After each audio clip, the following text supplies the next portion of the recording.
మహేష్ రెడ్డి గారి మధ్యలో మీటింగ్ పెట్టాడు. పెడితే రాత్రి పెడితే గట్టిగా సపోర్ట్లు కొడుతుంది.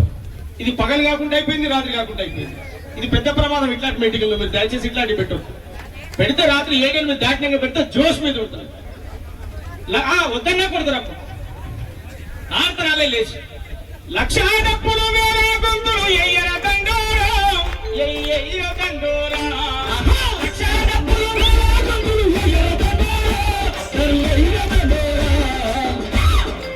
న్యాయమైన మన వాటా కోసం కదలర ఊరూరా మోగించర దండోరా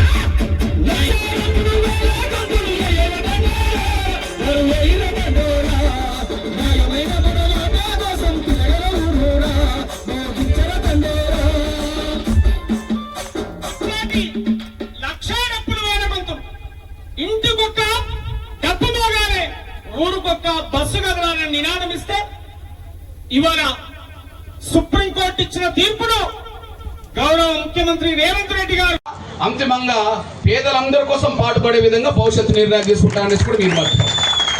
ఆ భవిష్యత్తు నిర్ణయాల్లో ఇక్కడ నేను ముందుగా నా బీసీ సమాజం వాళ్ళు ఇక్కడ ఉంటే ముందుగా నా బీసీ సమాజం వాళ్ళు ఈ వేదిక మీద ఉన్నా ఇక్కడ ఉన్నా కూడా నేను భవిష్యత్తు రోజుల్లో నా బీసీ సమాజం కోసం కూడా గట్టిగా మాట్లాడతా, గట్టిగా కొట్లాడతా.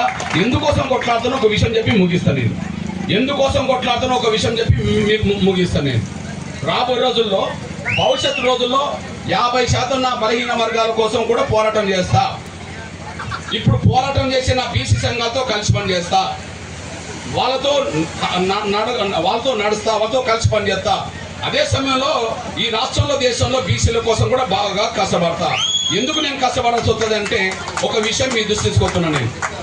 ఇగో ఎస్సీ ఎస్టీలకు విద్యా ఉద్యోగ రంగాలతో పాటు స్థానిక సంస్థలతో పాటు చట్టసభల్లో కూడా రిజర్వేషన్లు ఉన్నాయి.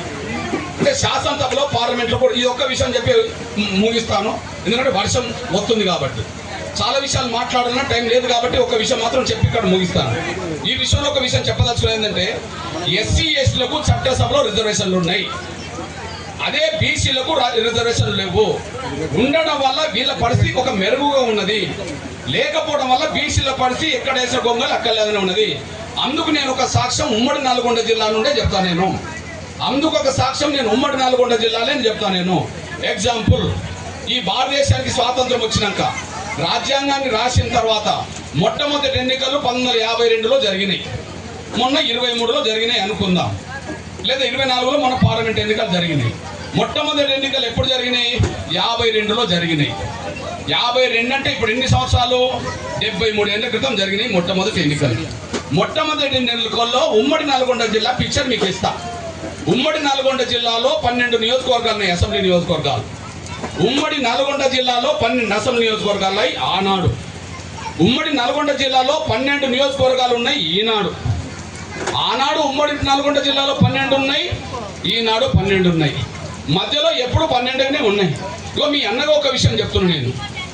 ఒకటి, ఆ 12లో 52లో జరిగిన ఎన్నికలప్పుడు ఎస్సీ ఎస్టీలకు 3 అసెంబ్లీ నియోజకవర్గాలు కేటాయించారు. ఆ 12లో ఎస్సీ ఎస్టీలకు 3 అసెంబ్లీ నియోజకవర్గాలు కేటాయించారు. మిగిలిన 9 జనరల్.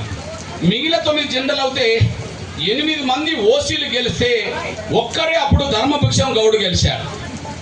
8 మంది ఓసీలు అయితే ఒక్కరే ధర్మభిక్షం గౌడ్ గెలిచారు. ఇప్పుడు 12లో 50% బీసీలు ఉంటే నిజంగా ఎస్సీ ఎస్టీలకు లాగానే బీసీలకు చట్టసభలో రిజర్వేషన్లు ఉంటే 12లో 50% ఎంత రావాలి? 6 అసెంబ్లీ నియోజకవర్గాలు రావాలి. కానీ 6 అసెంబ్లీ నియోజకవర్గాలు రావాల్సి ఉండగా ఒకటే ఆనాడు వచ్చేసింది. ఈ విషయం మీరు గమనించాలి. నేను మధ్యలో ఇక్కడ కొన్ని రోజులు ప్రచారం చేసిన, ఏది రథయాత్ర చేసిన, పాదయాత్ర చేసిన జిల్లాలో. ఈ జిల్లాలో నేను మధ్యలో 2012లో తిరుగుతున్నప్పుడు తెలంగాణ రాకముందు నేను తిరుగుతున్నప్పుడు నల్గొండ జిల్లా పిక్చర్ చూశాను నేను. ఆ నల్గొండ జిల్లా పిక్చర్ చూస్తే అప్పుడు 12 నియోజకవర్గాలు. ఆ 12లో 3 మళ్ళీ ఎస్సీ ఎస్టీలకు, మళ్ళీ జనరల్ 9. ఆ 9లో మళ్ళీ ఒక్కడే మళ్ళీ బీసీ ఉన్నాడు. ఎవరు బీసీ? అప్పుడు ఆలేరు నుంచి బూడిద భిక్షమయ్య గౌడ్. ఇప్పుడు మీరు చెప్పండి, 52లో ధర్మభిక్షం గౌడ్, 2012 వచ్చేటప్పటికి బూడిద భిక్షం గౌడు. నేను అప్పుడు నవ్వుతూ ఒక మాట బాధతో చెప్పేవాడిని, ఓ నాయన నా బీసీ సోదరులారా మీరు చైతన్యంగా అండి, మీ వైపు మేము దళితులం గిరిజను నిలబడతాం. ఎందుకంటే ఆనాడు ధర్మభిక్షం గౌడు ఉండే, ఈ రోజు బూడిద భిక్షం గౌడు ఉన్నాడు. ధర్మం పోయింది కానీ బూడిదన్నం కాపాడదామని నేను చెప్పేవాడిని. ధర్మం పోయింది, ధర్మం లేదు కానీ బూడిదన్న మిగిలింది మనకు. ఆ బూడిదన్న కాపాడుకుందామంటే మన దొంగడు వచ్చి బూడిదన్న మింగేసి పారేసింది. మనం చూసాం. మీ దృష్టికి నేను తీసుకొస్తున్నా. న్యాయం వైపు మనం నిలబడాలి కాబట్టి నేను ఒక విషయం మాట్లాడుతున్నా. ఇప్పుడు నేను మాట్లాడే సమయానికి మళ్ళా 12 నియోజకవర్గాలే 3 SCSలకు ఉన్నాయి. Devarakonda SC, Thungathurthi SC, Nagarkurnool SC 3 52 ఉన్నాయి, 2012 ఉన్నాయి, 2025లో కూడా ఉన్నాయి. మళ్ళీ 9 జెండర్లో మళ్ళీ గదే ఆలేరు మనోడు ఐలన్న ఒకడు మిగిలిండు. మళ్ళీ 9లో 8 అంటే అప్పటికిప్పటికి తేడిందంటే అప్పుడు ఒక కుటుంబంలో ఒకరికన్నా టికెట్ తెచ్చుకునే వాళ్ళు కానీ ఇప్పుడు ఒక కుటుంబంలో 2-3 వస్తున్నాయి ఇప్పుడు వాళ్ళు. ఇప్పుడు చూడండి, కోదాడ హుజూర్ నగర్ భార్య భర్తలే, ఓకే. లేకపోతే నల్గొండ మునుగోడు అన్నదమ్ములే, లేదా నల్గొండ ఎంపీ లేదా ఇంకొక దిక్కు ఎమ్మెల్యే అన్నదమ్ములే. అంతకుముందు కనీసం కుటుంబానికి ఒకరన్నా తీసుకునే వాళ్ళు, ఇప్పుడు కుటుంబాలు తీసుకుంటూ పోతున్నాయి. మరి బీసీలకి ఏం మిగులుతలేదు.